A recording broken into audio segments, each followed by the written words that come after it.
መርሃዊም ከታገተችበት ራሷን ስታ ነበረ ወደ ሆስፒታል የገባችው።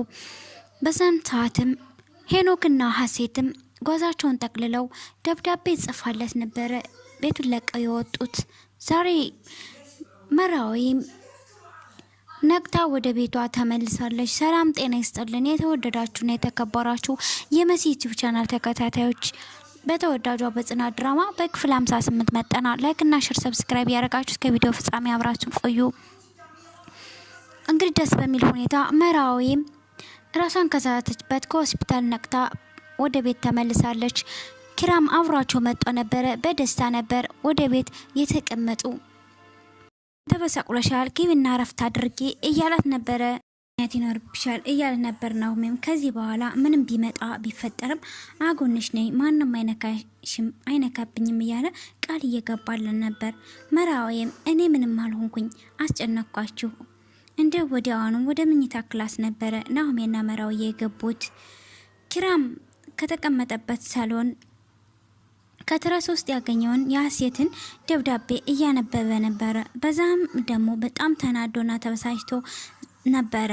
ሲቀጥል ሀሴትና ጽናትም እያወሩ ነበረ። መርሃዊ ለመጠየቅ ከነሱ ቤት ሄደው ስለነበረ መርሃዊም ተኝታ ስለነበረ በቃ ዘገየች።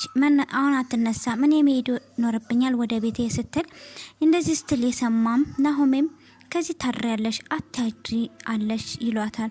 ሀሴትም ቤቲ ያለኔ አያድርም ያለችበት ሰዓትም ቤትሽ አንቺን ብሎ ከመጣም እናየዋለን፣ ነገር ግን እዚህ ነው የምታድሪ በማለትም ወደ ጽናት ቤት ወይም ኪራ ጋር ትሄዳለች ማለት ነው። በሌላ በኩልም ኪራ ወደ ኩሽና ይሄድና ጽናትን የነማሜ ክላስ ቁልፍሳ ይላታልኝ። እሷም ጽናት ደግሞ ሄኖክ ጋር ነው መሰል አለችው። ታዲያ በዚህ መካከል አንድ ጥያቄ ይጠይቃታል። እሱም ጥያቄው ከሄኖክ ጋር ያለሽ ቅርርቤትና ግንኙነት ምንድነው ብሎ ጠየቃት። እሷ ደግሞ ምንም በፍጹም ምንም አለኝ ብለህ ነው ምንም የለኝም ትለዋለች። እሱም እና የሆነ ነገር የፍቅር ስሜት ካለሽ ብዬ ነው ሲል ጽናትን በመናደድ አረ በፍጹም እንዴት ነው በሳምንት 2 ሴት እንዴት ማፈቅር ብላ መለሰችለት። እና በባለፈው እንዴት አብራችሁ የተኛችሁ ሲላት እሷን በጣም ተናደደችና እኔ አብሬ ያልተኛውም መቼ ነው የተኛውት አባቴ ሞት እኔ አልተኛውም ብላ ማለችለት። ኪራም በጣም ተናደደና አንተ የቀየህ ነው እንዴ ስትለውም በጣም ተናደደና ወጦ ጥሏት ይሄዳል። ሀሴትም የነማሜ ቁልፍ ጠፍቷል ማለት ነው እኔ ከዚህ ከተኛው ኪራን ከጽናት ጋር ይተኛሉ በማለት አሳቧን አስባ ደስ አላት።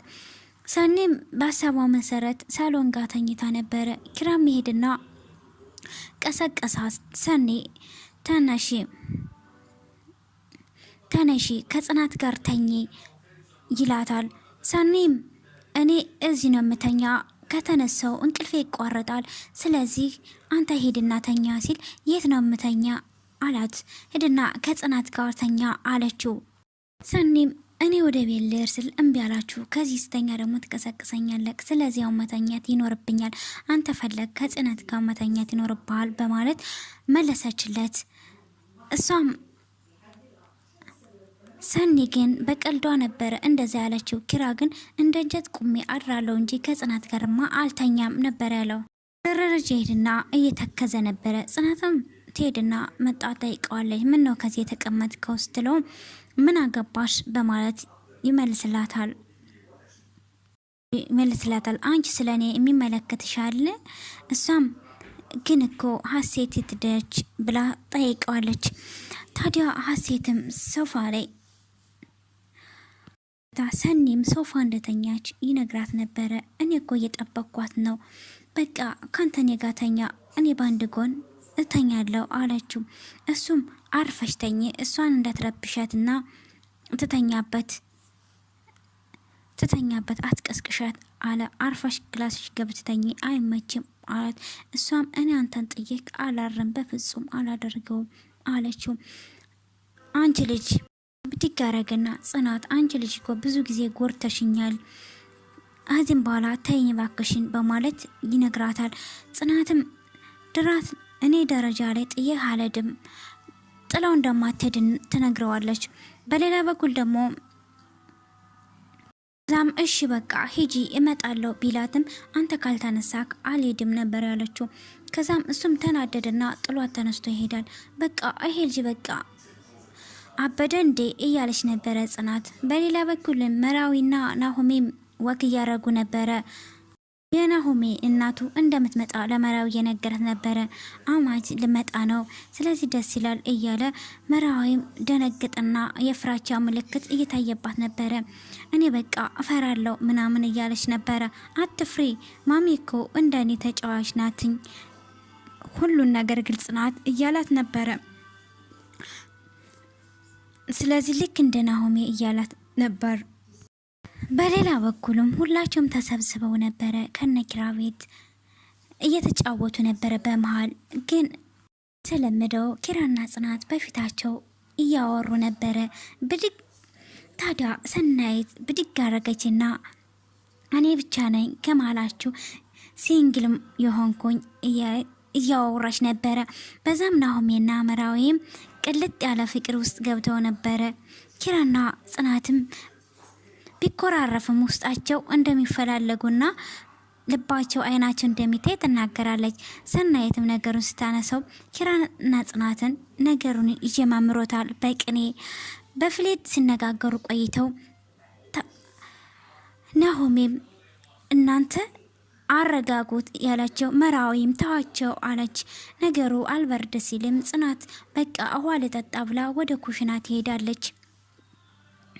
በቃ የልተር ነው ሲሉ በቃ ይሄዳል። ሶስታቸውም ለብቻቸው ሳሎን ቀሩ። መራዊና ናሆሜ ሰናይት። እነዚህ ልጆች ግን ምን ሆነው ነው አማቸዋል እንዴ በማለት ያወሩ ነበር ስለ ኪራና ጽናትም አሁን ላይ ግድግዳ ተገድፋ እያሰበችና እየተከዘች ነው። ምንም አይነት ስራ የላትም እያሉ ስለሷ ሰናይትና መራዊ እያወሩ ነው። በሌላ በኩል ኪራና ናሆሜ ካፌ ላይ ቁጭ ብለው እያወሩ ነበረ።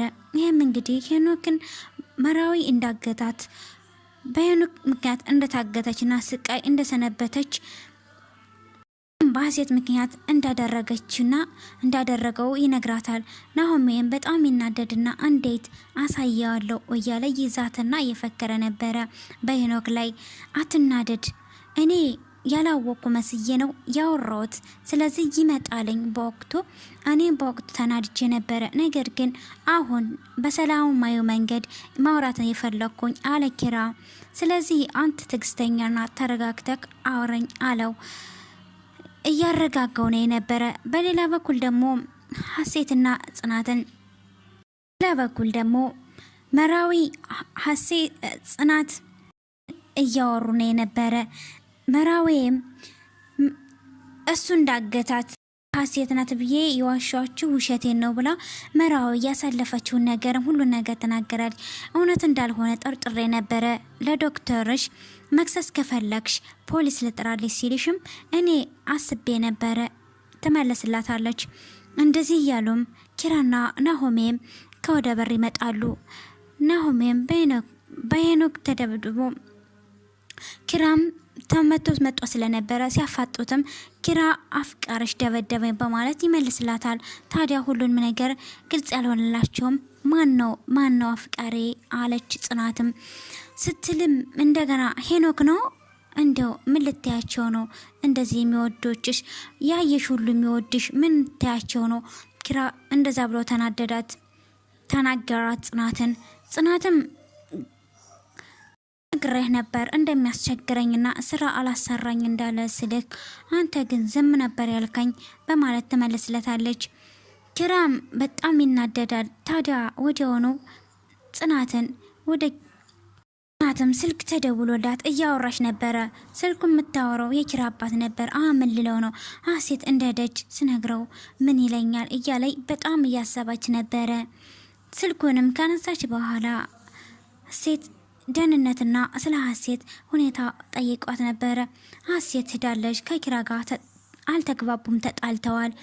እና ደግሞ የሀሴትና የኪራ ግንኙነት አያስደስትሽም በማለት ይጠይቃታል። የኪራ አባትም አይ በፍጹም እኔ አስደስተኝም ሳይሆን ኪራና ሀሴትም እንደማይገናኙ ስትል እንደዛ እያለች ሰምቷት ነበረ። አንቺ ምን እያልሽ ነው? ከማን ጋር ነው ያወራሽ? ብሎ ያፋጥጧትን ጽናትን በመደንገጥና በመርበትበትም ደንግጣ ጓደኞች ጋር ነው አለች። ኪራም እውነቱን ንገረኝ የምልሽ በማለትም አስደነገጣትኝ። ወዲያውም ተናደደና ኪራ ወዲያውም ወደ መጥበጥ ሄደ። ናሆሜም አብሮት ነበረ። ሁሉም ነገር አወሩ። ታዲያ ምን የሚሉት ነው? ይሄን ሁላ ውሸት ይዞ መዞር እያሉ ሁለታቸውም እያወሩ ነበረ። ናሆሜም እያወራው ሳለ ለሀሴትና እንዲድሮትና እንደሚያውቅ ይነግረዋል። አንተም ታውቅ ነበር እንዴ ሲለው ናሆሜም አዎ አውቅ ነበረ፣ ነገር ግን በዚህን ስሜት ላይ እንዴት ነው የምነግርክ? ጽናት እኮ በጣም ተወዳለች፣ ታፈቅረሃለች እያለ ናሆሜም ለኪራ ይነግረዋል። ኪራ ግን በጣም አዘነና በጣም ልቡ እንደተሰበረ ይነግረዋለኝ። እንዲሁም ሴቶች ልባቸው አይገኝም፣ እንደዚህ ናቸው። መራዊስ ለረራ እየዳረች እንደሆነስ እንዴት ታውቃለህ? በማለትም አሁንም የኪራን ታሪክ ወደ ናሆሜ እያዞረውና ይነግረዋል። ናሆሜም በሳቅና በጨዋታ እንደዚህ ነው በቃ በማለት እንደዚህ የኪራን ንዴት ወደ ጨዋታ ናሆሜ ቀየርና ጨዋታው አደረጉት። እነሱም ወደ ቤት የመለሱ። ኪራም በጣም ሰክሮ ነበርና ሶፋ ላይ ተኝቶ ነበረ። ጽናትም እያየችው ሳሎን ላይ አይኑን እያየች አይ ኪራዬ በእኔ ምክንያት በእኔ እኮ ነው እንደዚህ ሆንከው፣ አውቃለሁ እኔን የጎዳውህ እያለች እሱ ደግሞ ተኝቶ እየሰማት ነው መሰለ። ተነሳና ነቀና ተቀምጦ ሴትዮ ምን እያልሽ ነው? አላስተኛኝ አልሽኮ አላት። ረበሽኝ በማለት ነውስ እንደ አስክሬን ፍታት እያረግሽልኝ ነው በማለት ይናገራታለኝ። ጽናትም ደነግጣ ስለነበረ ምንም አላልኩም መለሰችለት። አይ እንደሰማሁት ነው አለ። ምን እያልሽ ነበረ? ድጋሜ ጠይቃት። አይ ጫማ ብዬ እኮ ነው ብላ ወሬውን ቀይሳ ጫማ ሶፋውን እያቆሸሸው እኮ ነው፣ እኔ እኮ ነኝ የምፈጋው እምደክም ስትለው ከደከመሽ ካቃተሽ ሌላ ሰራተኛ አመጣለሁ ብሎ ጥሏት ይሄዳል። በሌላ በኩልም ምና መራዊ ቅልጥ የሚልና ደስ በሚል ፍቅር ውስጥ ገብተው ነበረ፣ እየተጫወቱ ነበረ። ናሆሜና መራዊም የፍቅር ድብድቦች ይጋጠማሉ። በኩል ጽናትና ኪራ ምግብ አመጣለት ብላ ስትለው አልበላም ሲያስፈልገኝ ይጠራሻለሁ እያለ በዛን ሰዓት እየተናታረቁ ነበረ። ኪራም ይህንን ምግብ አንሽልኝ እንሰና ሳህኑ እንዳልሰብረው ሲላት እሷም በንዴት አንተ ካልበላክ እኔም እንደማልበላ አወቅ ብላ ጥሎ ትሄዳለች። የጽናትና የኪራ ፍቅር ያሳሰባት በጣም የተጨነቀች ምርጥ ጓደኛ አሁንም ቢሆን ኪራን ወደ ካፌ ወስዳ ብቻውን ታወራዋለች። በግል እየጠየቀችው ነበር። እባክህ ተስማሙ፣ ካልሆነ ተለያዩ በቃ እያለችው ነበረ። ታዲያ ኪራም በቃ ምከሪያት እያለ እየተናደደ ነበረ። ስለዚህ ስለ ሰው ስሜት እርግጠኛ ሳትሆኚ በቃ እንደዚህ አትበይኝ እባክሽን አለ ሰኔ። አባትስ ምን አለ? አባቴ ምን ይላል? እንግዲህ በኋላ የሚመጣውን ነገር ለማግኘት ነው እንጂ በኔማ ብዬ ሞክሬም አቅቶኛል፣ አልተሳካለኝም። ተስፋ እንደቆረጠና ምንም እንደማይሳካለት ይገልጽላታል። ሰናይትም ድጋሜ ጠየቀችውና ጽናት እንደምትወደውና እንደምታፈቅረው ትነግረዋለች። ታዲያ ሰናይትም መለሳ ኪራ አንተ ግን ጽናትን ታፈቅራታለህ ብላ ደጋግማ ጠየቀችው። ኪራም አው አፈቅራታለሁ፣ አንድን ሰው ማፍቀር የምንችለው በሰላምም ሳይሆን በጠብም በነገርም እያለን አፈቅራታለሁ ብሎ መለሰላት። ስለዚህ እሷ ካላት በኋላ ከአባቱ የሚመጣለትን እንዲቀበል በራሴ ነገር አልተሳካለኝም ብሎ ተስፋ የቆረጠው ኪራ እንደዛ እንዳለ የዛሬው በዚሁ ያልቃል። በቀጣይ ኪራና ጽናት አንድ ላይ ይሆናሉ ወይስ አይሆኑም የሚለውን አብረን እናያለን። ምክንያቱም ጽናትና ኪራ ወደነ መራዊ ተደውሎባቸው ስለሄዱ ከልብስ አለባበሷ እንኳን እንደዚህ ነው ለብሰሽ የምትሄጂ ሲል እሷም የኔ ቅናተኛ እንደዚህ ስለለበሱ ቀንተህ እኮ ነው ብላ ብቻዋን እያወራኝ ሳለ እንዲያውም አይ